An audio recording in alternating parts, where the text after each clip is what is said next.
Welcome back to Preparing for the Unexpected. Today we are talking with Kyle King. Kyle, great first segment talking about business continuity and international security. We're going to change gears for segment two, and we're going to talk about emergency management or crisis management. Is it time to evolve? First of all, my first question is, what's the difference between the two? Yeah, thanks, Alex. This is something I've been struggling with professionally for a number of years now because when you work in the international space, you start to see an interchanging of terms quite a bit, especially with different nations through translation, and everything else that goes along with that.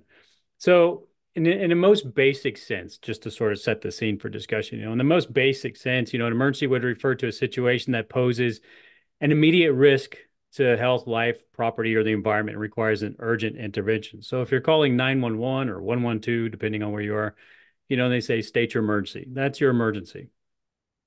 So they're typically short term and resolved with some form of timely action, a response, police, fire, EMS, whatever the case is. But if we're looking at a crisis, and this is where I think we start to blend in terminology. A crisis is really a situation that requires, at least in a basic sense, a crucial or decisive action or decisive situation that requires immediate and significant reaction, right? So something that is a significant signifies, I should say, a period of intense difficulty. And there's a danger or a threat that can come from that, either political, financial, or social context. So many times in crisis management, we tend to frame that along the private sector.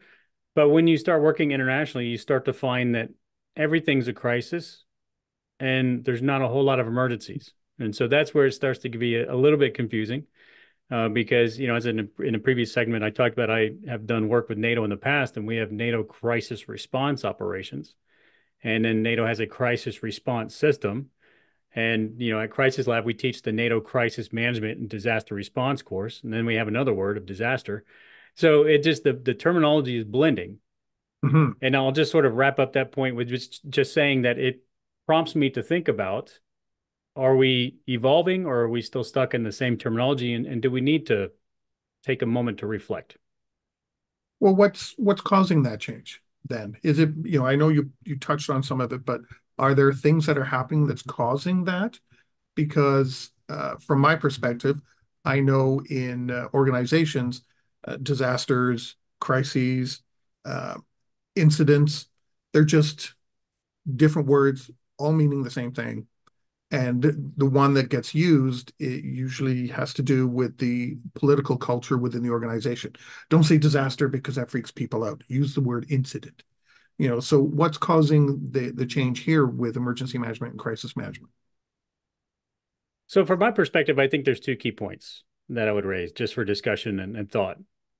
The first being that we're evolving into an era of more complex crisis, what I generally term as a crisis. Now, I use that term broadly because to me, a crisis can be everything.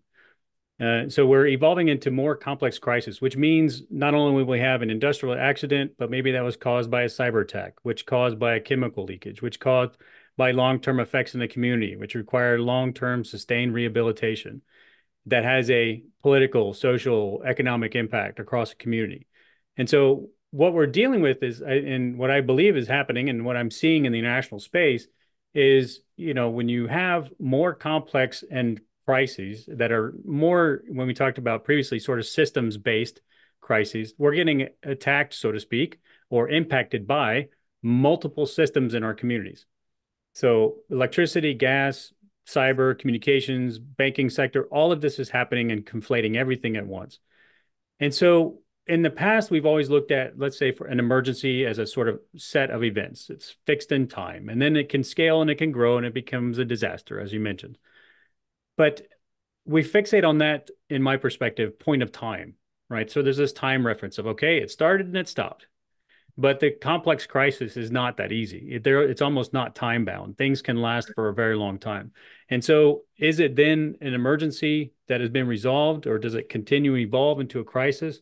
Was it a crisis in the middle, in the very beginning, and just evolved to an emergency?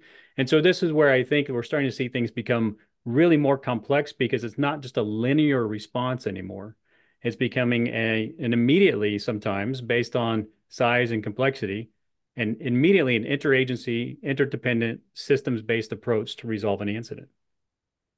Yeah, what's the expression? There's an old English expression, from mighty oaks from little acorns grow, something like that. That sometimes, you can see a small little event, but it just grows. And you mentioned cyber as well, and one person can have an issue. They think they're just having an issue with an application, and you find out after some investigations that, my God, we've got ransomware. That's what it actually is, and it just started with one user. Absolutely. And there's sort of an expression that I was thinking about the other day. It's like, not every crisis is an emergency, but every emergency is probably a crisis, right? Because Mm. I can have a personal financial crisis, and that's not an emergency, right? There's a health crisis, there's a whatever the case. We can have a crisis. You mentioned cyber. You can have a cyber attack, and then it can go into our 911 or 112 systems, and then we have a real crisis, which leads to further emergencies. And so it's getting more and more complex with the sort of what we're being exposed to, the way we're identifying risk and vulnerabilities, and how we're having to respond to various different incidents. That I would argue that it's time to rethink our paradigm of what emergencies and disasters mean. Because I'll sort of stop on another real quick point, which is that in nations outside the US, for example, you start to see that even a smaller incident can escalate to a national level very, very quickly. So it's already a complex crisis. And that's generally based on a nation may not have as much resources. There's smaller nations out there, island nations, whatever the case is. And it becomes a national/international incident very, very quickly. And that's a complex crisis to manage. And it's not just an emergency anymore. So who's involved with that, change? Because crisis management, you're looking at the organizational level for the most part, and emergency management, like you said, you're calling 911, so you've got first responders, but this is upping the game. So who gets involved there, and how do they interact with the community or organizational level, like the first responders or local partners? Is it those two that need to understand each other better?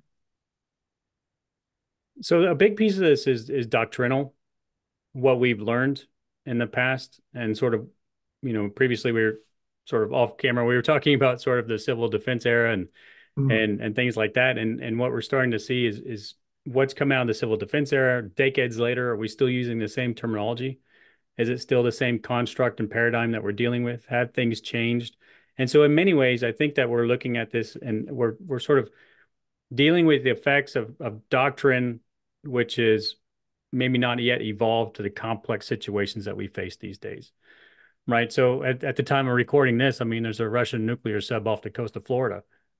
Right. So that in itself is a crisis. There's an information and messaging crisis right there. Has it led into any type of emergency? No. Has it led to an emergency response? No, it has not. But it's a crisis that's being managed.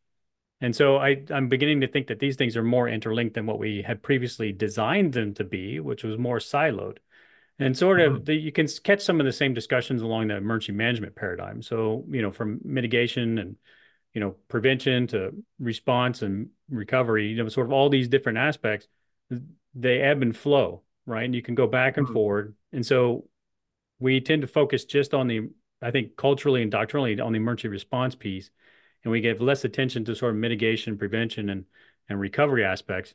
But it's just something that I think it's all starting to get really just grouped together these days. In which case, I think in some certain areas we start to see that governments and sometimes what we might call ministries or departments in some countries, they're almost on a full-time staffed sort of operations center, situation center, managing crisis sort of 24/7 because it's becoming a daily thing. So do crisis managers or crisis management professionals need to understand emergency management protocols better? And do emergency management professionals need to understand crisis management protocols better so that the two do merge and have a smoother transition from one to the other or back and forth, like you mentioned?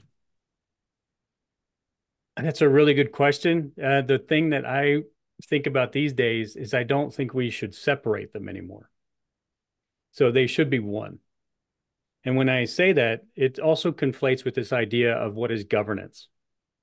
Because then you bring in the discussion, as you were talking about in terms of protocols, that makes me immediately think of authorities. So who has the authority and where? So you have this sort of horizontal stratification of authorities between, let's say, state level, municipal level, local level. And then you have a vertical aspect of what is emergency management, crisis management, how are we coordinating? And so I think we have to also layer in the governance piece into that.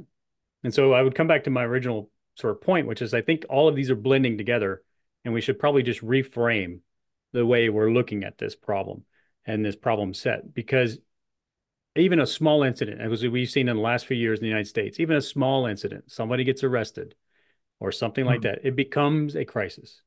And so these are now more linked than ever. So how does governance really come into this? Because when I think of governance, it's rules and regulations and different things, and there's different certifications and there's different governing bodies on both sides, emergency management, crisis management, and business continuity, who touches both of these areas as well. So how does the governance, what needs to happen in the governance to make it so that it's more fluid between all these groups and that they can merge and work better together as one rather than two separate entities with two different guiding bodies and all this other stuff that's out there,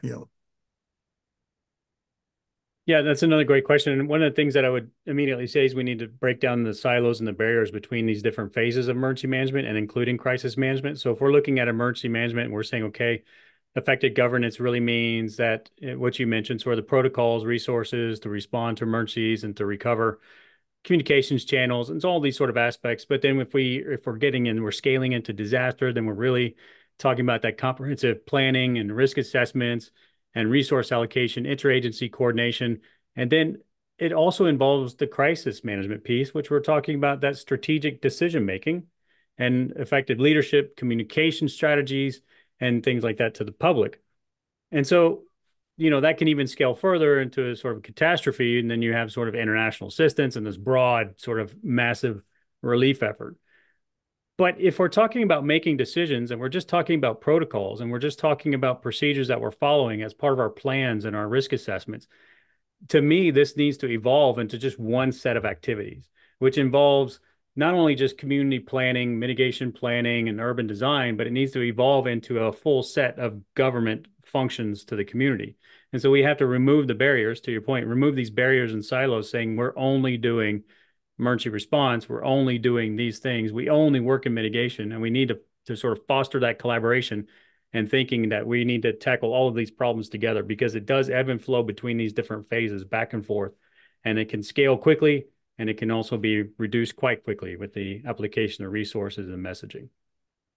And I guess part of the hope is it makes for a smoother response and communication flow as well, rather than delays and waiting for this group to hand off a procedure or something to somebody else and not giving the right information. It will actually help all these different agencies that are involved work together, right?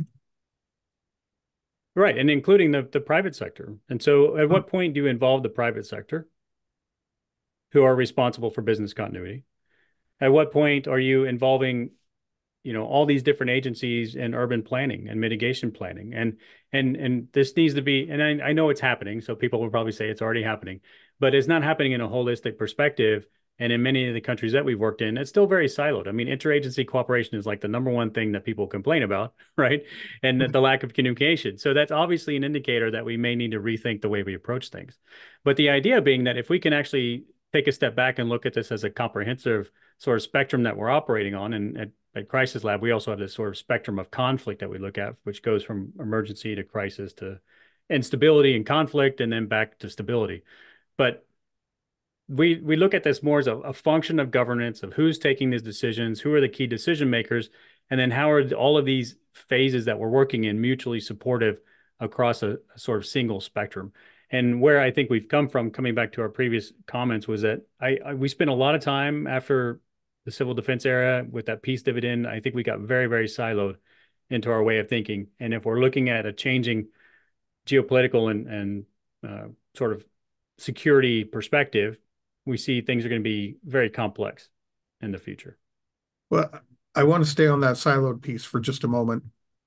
If you've taken the business continuity courses, and I'm sure many of our listeners have or are aware of them, there is an emergency management piece in there.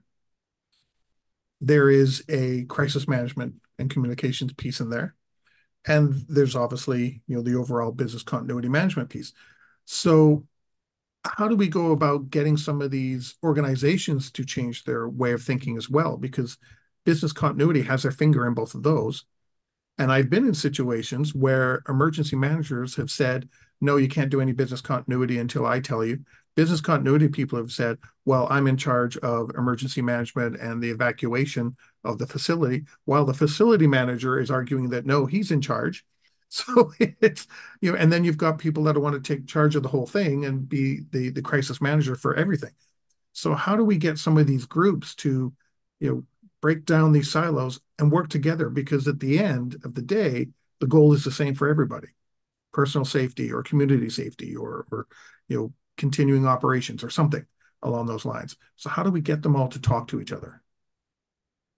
It's going to take very strong leadership, to be honest, to drive that sort of organizational change. And that's largely, at least in my opinion, going to be a key factor moving forward with that, because you have, again, we've built on traditions of silos. And because we've done that, it's going to be very difficult to break those barriers down. But I would argue that now is the time to do that before things become more complex.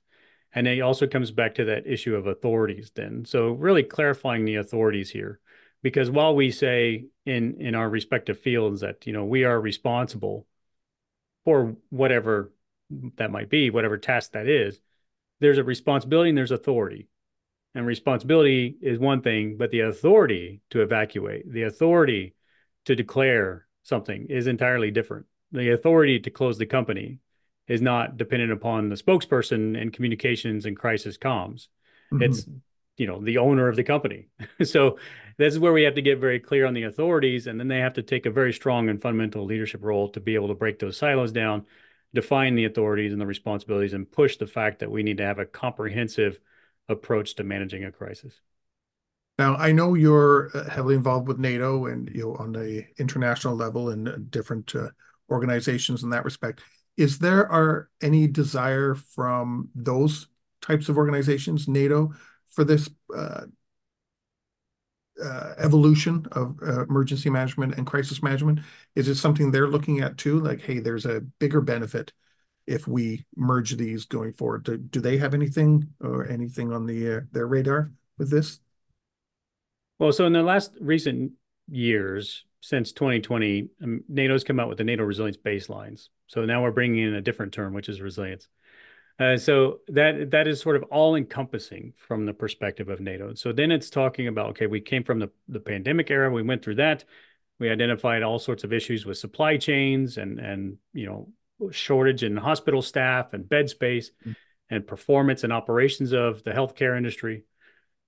And then we have moved into the Russian invasion of Ukraine, then seeing what happens with roads, bridges, communications, telecommunications, banking sector. So NATO has taken and adopted an approach which they call the NATO resilience baselines. Anybody can Google that. You'll find it on the NATO website. But looking across just different domains. So looking at a very whole of society approach. And it's not delineating, to your point, it's not delineating between this is emergency management and this is something else. This is really a comprehensive whole of society approach to being a resilient nation. So it's including population movement, public safety. It's including continuity government. It's including, situation centers, telecommunications, transportation, roads, bridge networks, food security and water security, all these different aspects of our society. And so to your point, NATO is taking a very broad spectrum because it's an international organization, but a very broad spectrum approach to defining resilience, and then leaving it up to the nations to work towards achieving their own goals and objectives to meet these new requirements from NATO. We've only got 4 minutes left, but I do have a question for you. It seems as though it's for emergency management and crisis management to evolve and maybe become one, and changing business continuity management, because they will have to change if emergency management and crisis management change as well. It seems like there has to be a really big change in mindset at all levels, organizational level, community level, international level, public and private. It's really looking for how you contribute to the greater good. That's the way it's coming across to me, the way I see it. Yeah, absolutely. That's correct. And one of the things, we are so hung on terminology, I should say, not technology. Technology also, but Well, terminology in that this too. case. But in terms of terminology, and so I didn't really notice this until I started working internationally, and then I went over in the fire service, and man, the culture of the fire service is dramatically different everywhere. I didn't realize it until I left, and then when I started working more in civil emergency planning, which is yet another term, or even civil protection, which is another term that we use internationally, all with different meanings, that you start to realize that there's various terms, but they also don't mean a lot. And so I think in many ways we're fixed on terminology and not realizing that what are the fundamental core components of what the services that we deliver. And if we can break it down into what you're sort of saying, how are we contributing to solve this problem, regardless of what we label it, we're going to be a lot better off. Because if I go to another country, it's a Ministry of Emergency Services, or it's a Ministry of Security, it's not the Department of Homeland Security, or it's Civil Protection, it's not the Fire Service. Just the terminology just ebbs and flows, but they all fundamentally deliver the same service. Yeah. Well, we've got 2 minutes left. Do you have any final thoughts to share? I just think that we're at a point, we can expect complex crisis coming our way, and sort of a changing geopolitical security environment. So I just think that we need to evolve in the way that we're thinking about this. We've had a benefit of being, after the peace dividend for decades now. We really refined our supply lines. We've really gotten things down to that just on time delivery of services. We've timed everything in the emergency services to be, a 6-minute response time. And I think we're a bit more fragile than what we think we are. So really, if we're facing complex crises, things that are hitting us through multiple different systems at the same time, we need to be ready to respond to that. And now's the time to start having those conversations before we're surprised. On that note, we've come to the end of our show. Kyle, thank you so much for sharing your time and expertise today. I really appreciate you talking about business continuity and international security, and our second topic here, where we talked about the evolution of emergency management and crisis management. I really appreciate it. Yeah, thanks a lot. Thanks for having me. My pleasure. And everyone watching and listening, stay prepared, everybody. If you liked that video, thumbs up. If you didn't like that video, thumbs down. But leave me a message and let me know your thoughts. Of course, don't forget to subscribe. And in the meantime, stay prepared, everybody.